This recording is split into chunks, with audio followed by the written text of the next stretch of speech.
Right, so as you can see, things have moved on a little bit. I had, again, some help and something went wrong with the camera, so I didn't get, it wasn't recorded. But we've got most of the roof supports up. Just take you through this piece here. So I should have used 5x2s along the front here, but I stupidly bought 4x2s without realising, and I've had to add these extra pieces on the side of all of them, which took forever to cut down. So I bolted this timber onto the back of the steel using these, what do you call it? What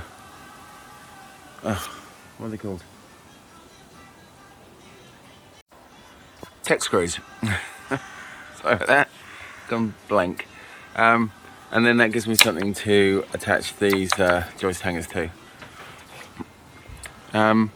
So those ones are on fully. I've just gone along, just tacking 2 in here, and I can go round later and hammer them all in.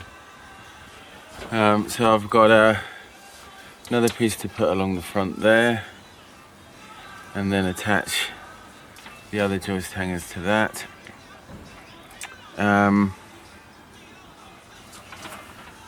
And that's pretty much what we've done. This is going to make this a bit tricky. Oh no, this one's alright. This one's got this overhang here, you can see, so that's going to make it tricky fitting the insulation. It's on both sides actually. I may have to cut that off,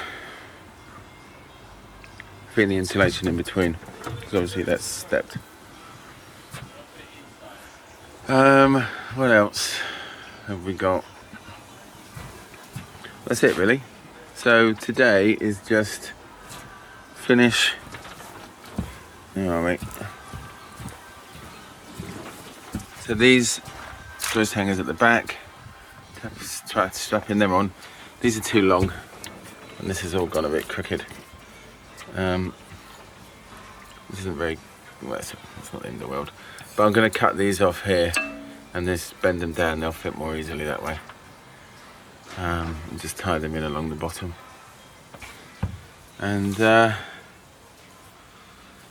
yeah. So the plan for today is to finish the roof structure.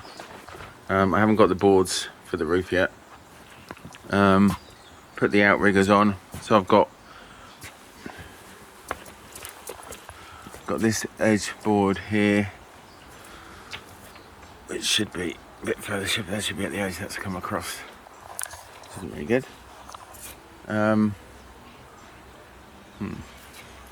Yeah, that board should be. You can see it's come across. It's right touching there.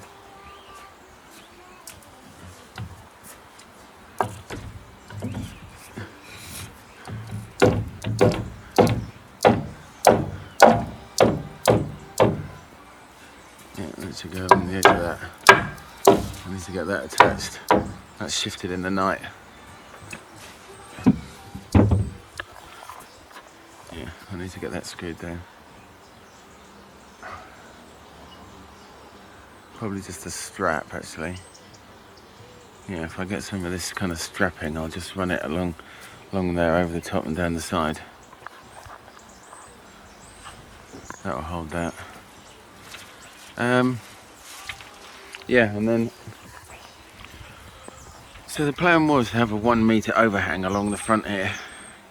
That's currently 130, but I think it's in danger of being 2. I thought it was going to make a nice little area underneath here, underneath there, and make the path waterproof and what have you. But it's a bit close to that tree, this little one here, which is going to get bigger, and it's also in danger of making it dark inside the building.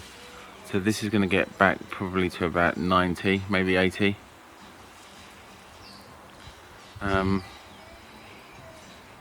Yeah.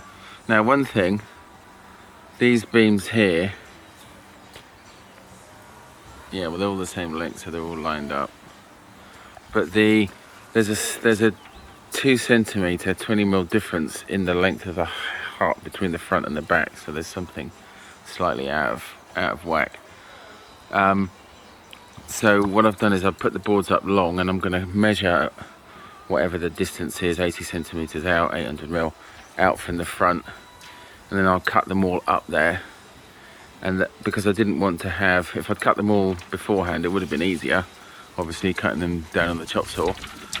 But the problem is then the line, there's a risk if I've got boards running this way underneath this, it's going to end up with a one end is going to be angled, it's going to look odd. So I want to keep this, I want this front edge to be parallel to that, so I've got to adjust them when they're up there. Celery.